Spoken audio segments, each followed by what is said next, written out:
열린 K 시간입니다. 새 정부 들어 전북 지역구 의원 3명이 국회 위원장직을 맡고 있습니다. 이번 주에는 국회위원장으로 선출된 전북 출신 국회의원들을 만나보겠습니다. 오늘은 첫 순서로 지난해부터 환경노동위원장을 맡고 있는 안호영 의원 만나봅니다. 어서 오세요. 네, 안녕하십니까? 네, 22대 국회에 들어 환노위원장으로 활동하고 계십니다. 그간 가장 큰 성과를 꼽자면 어떤 겁니까? 네, 저는 환경노동위원장으로서 환경과 노동의 환경과 노동을 균형 있게 다루려고 했습니다. 환경 분야에서는 온실가스 감축 목표가 철저하게 이행되는지를 중심으로 점검을 했고, 또 우리 전북과 관련해서는 새만금의 수질 문제, 또 김제 돈사의 악취 문제를 해결해서 어떤 국민의 건강권과 또 생태계를 보존하기 위한 일을 좀 했고요. 노동 쪽에서는 요즘 시대 변화에 따라서 플랫폼 노동이나 또 특수고용 같은 이런 노동자들이 생기는데 노동권의 보호의 사각지대입니다. 그래서 그분들을 보호하기 위한 일을 했고, 또 저출생 초고령화 시대에 맞게 청년 일자리 확대라든가 또 채용 절차를 공정화한다든가 퇴직연금 확대하는 일을 주력했습니다. 네.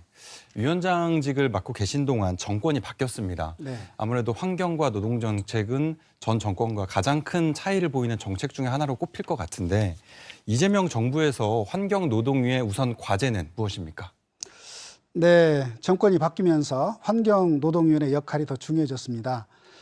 이재명 정부에서는 기후위기 대응과 노동존중 사회, 이것이 국정과제로 되어 있습니다. 그래서 환경노동위원회도 그 두 부분이 가장 중요한 과제가 될 거라고 보는데요.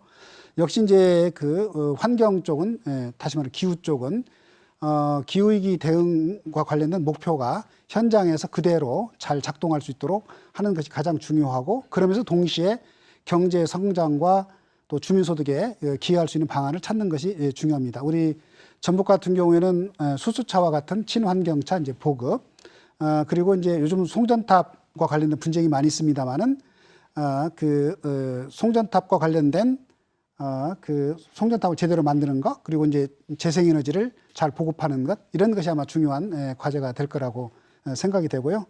네. 노동과 관련해서는 아무래도 노란봉투법이라든가 또 일하는 모든 사람들의 권리를 또 제대로 보호하는 것을 기본으로 하면서, 요즘 워낙 중대 산업재해가 많고 또 임금체불이 많기 때문에 이런 문제들이 제대로 근절하는 문제가 대단히 중요한 과제가 될 것 같습니다. 네.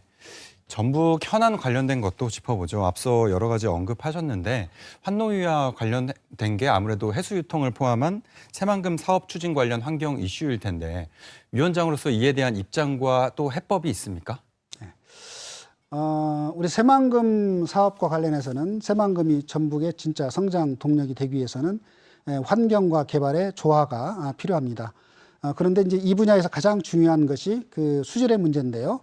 이 수질 개선을 위해서 저는 조력 발전이 가장 중요하다고 생각합니다. 조력 발전을 하게 되면 관문이 추가 설치되면서 해수유통이 더 확대되고, 해수유통이 확대되면 수질이 좋아지고 또 수산업도 좋아지고 관광 산업도 좋아지게 되는 그런 문제도 있고, 또 효과도 있고, 그다음에 또 재해도 예방하는 그런 효과가 있습니다. 그리고 또 재생에너지가 생산이 되면 그것은 이제 청정에너지 생산뿐만 아니라 또 우리 새만금의 아리백 국가 산단에도 기여할 수 있기 때문에 대단히 효과가 있죠. 그래서 제가 환경노동위원장으로 있으면서 이재명 대통령의 공약으로 이 부분이 반영될 수 있도록 노력을 했고, 앞으로 이런 것들을 잘 추진해서 우리 새만금이 전북의 보물단지가 되도록 그렇게 하겠습니다. 네. 앞서 저희 리포트에 나오기도 했지만 위원장님 지역구이기도 하니까 안주-전주 통합 문제도 짚고 넘어가 보겠습니다. 앞서 화면으로도 나왔지만 찬반 갈등이 갈수록 격화하는 모양새입니다. 의원님께서 지난주 사실상 통합 반대의 입장을 내기도 했고, 이후에 찬성층에서 많은 비판을 받기도 하셨는데요. 그런 입장을 취하신 배경과 또 이 문제가 어떻게 추진돼야 된다고 보십니까? 네.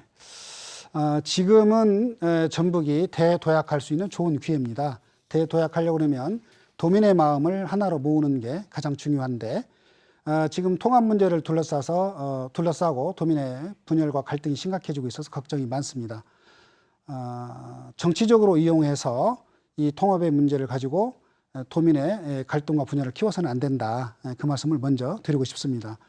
두 번째는 저를 포함해서 우리 지역의 정치인들이 지역의 주민의 의사를 대변하는 것은 지극히 당연한 일이라고 생각합니다.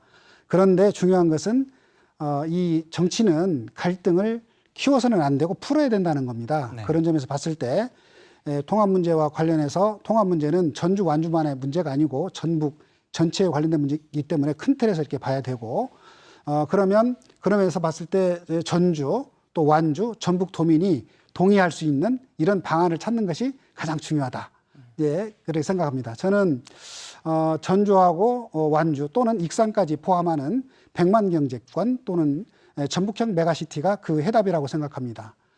지방자치법에 있는 특별자치단체를 이용을 하면 자치권을 보장하면서도 또 우리 도민들이 원하는 산업발전을 동시에 할 수가 있습니다. 더군다나 전북의 균형발전도 할 수가 있고요. 또 신뢰가 쌓이면 또 행정통합으로 또 이어질 수 있는 가능성도 있습니다. 그런 점에서 봤을 때 이런 부분들은 모두에게 이익이 되는 방안이기 때문에 좀 그 공론화가 좀 더 적극적으로 될 필요가 있다. 이런 말씀을 드리고요. 그런데 지금 제일 문제가 되는 거는 사실은 주민투표의 문제입니다.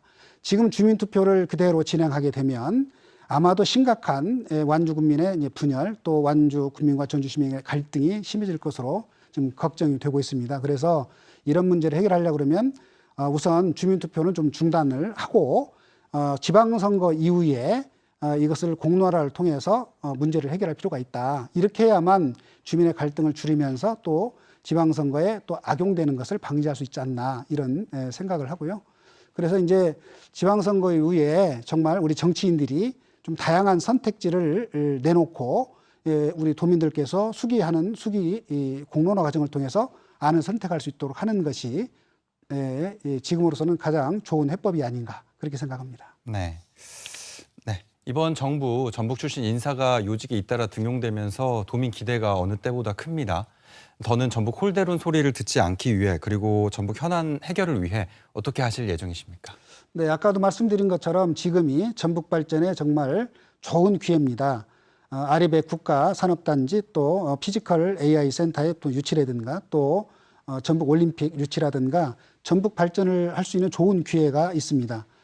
그리고 또 아까 말씀하신 것처럼 우리 전북 지역의 우리 국회의원들께서 정부의 장관에 또 가기도 하고 또 국회에서 상임위원장도 하기도 하고 그리고 또 이제 국정기획위원으로 참여하기도 합니다.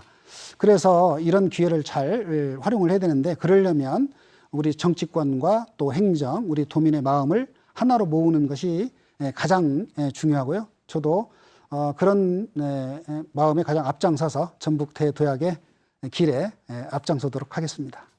네, 알겠습니다. 여기까지 듣겠습니다. 고맙습니다. 네, 고맙습니다.